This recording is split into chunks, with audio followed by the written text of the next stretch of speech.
Friends, ಇವತ್ತು ಕಂಪ್ನಿಯಲ್ಲಿ ದೊಡ್ಡ ಪ್ರಾಬ್ಲಮ್ ಆಗೋಗ್ಬಿಟ್ಟೈತೆ ಫ್ರೆಂಡ್ಸ್.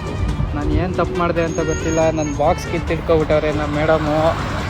ನಾನು ಏನು ಮಾಡಲಿ ಅಂತ ಗೊತ್ತಾಗ್ತಿಲ್ಲ. ಮನೆ ಬರೇ ನಮ್ಮಮ್ಮ ಪರ್ಕೆ ಬರೋ ಬ್ರಹ್ಮಾಸ್ತ್ರನೆಲ್ಲ ಎತ್ಕೊಂಡು ಹೊಡಿತದೇನೋ ಅಂತ ಭಯ ಆಯ್ತೈತೆ.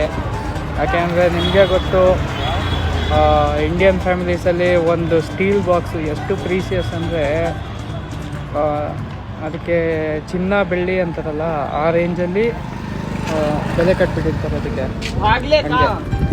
ಇವಾಗ ನನ್ನ ಬಾಕ್ಸು ಹೈಜಾಕ್ ಆಗಿರೋ ಪರಿಸ್ಥಿತಿಯಿಂದ ನಮ್ಮ ಮಮ್ಮಿನ ಸಮಾಧಾನ ಮಾಡೋಕ್ಕೆ ಸುಂಕದ ಕಟ್ಟೆ ಹೋಗಿ ಇವತ್ತು ತರಕಾರಿ ತಗೊಳ್ಳೇಬೇಕು ನಾನು, ಏನಾರು ಆಗಲಿ.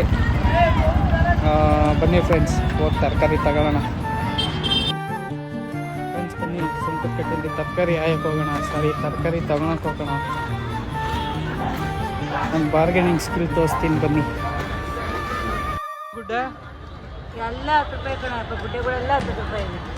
ಸರಿ, ಇದೊಂದು ಕೊಡಿ, ಇದು ಗೆಣಸು ಕೊಡಿ 10 ರೂಪಾಯಿಗೆ. ಅದಾದಮೇಲೆ ಬೆಂಡೆಕಾಯಿ ಎಷ್ಟು? 10 ರೂಪಾಯಿ. ಅದು 10 ರೂಪಾಯಿನೇನಾ? ಅದು ಒಂದು 10 ರೂಪಾಯಿಗೆ ಹಾಕಿ. ಅದಾದಮೇಲೆ ಅದೆರಡು ಕೊಡಿ ಸಾಕು. ಅಣ್ಣ ಎಷ್ಟು ಬದನೆಕಾಯಿ? 40ನಾ? ಫ್ರೆಂಡ್ಸ್, ಮಮ್ಮಿದು ಪಾರ್ಲರ್ ಹತ್ರ ಬಂದೆ. ನೋಡೋಣ ರೀ ಏನು ಮಾಡ್ತಾರೆ. ಇಲ್ಲ ಇದೆಯಾ? ಅಯ್ಯೋ, ತರಕಾರಿ ಎಲ್ಲ ಇತ್ತು ಕಣೋ. ಅಲ್ಲಿಂದ ವಿಡಿಯೋ ಇಟ್ಕೊಂಡ್ ಬರ್ತಾ ಇದ್ಯಾ ಮಮ್ಮಿ ರಿಯಾಕ್ಷನ್ ಹೆಂಗಿರುತ್ತೆ ಅಂತ ತಾನೆ?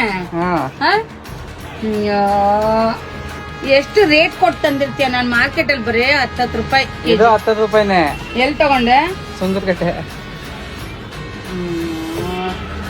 ಇತ್ತು ಕಣೋ, ಫ್ರಿಡ್ಜ್ ಅಲ್ಲಿ ಜಾಗನೇ ಇಲ್ಲ ಕಣೋ ಇಡಕ್ಕೆ. ಇನ್ನೊಂದು ಗೊತ್ತಾ, ಈಗೇನ ಕೇಳಿ ತಂದ್ಕೊಟ್ಟಿದ್ದು ನಾನು. ಡಬ್ಬಿ ಮರ್ತು ಬಂದ್ಬಿಟ್ಟೆ. ಡಬ್ಬಿ ಮರ್ತು ಬಂದ್ರೆ ನಾಳೆ ಡಬ್ಬಿಗೆ ನಿನಗಿಲ್ಲ ಅಷ್ಟೇ. ಏನಕ್ಕೆ ವಿಡಿಯೋ ಹಿಡಿತಾ ಇದ್ಯಾ?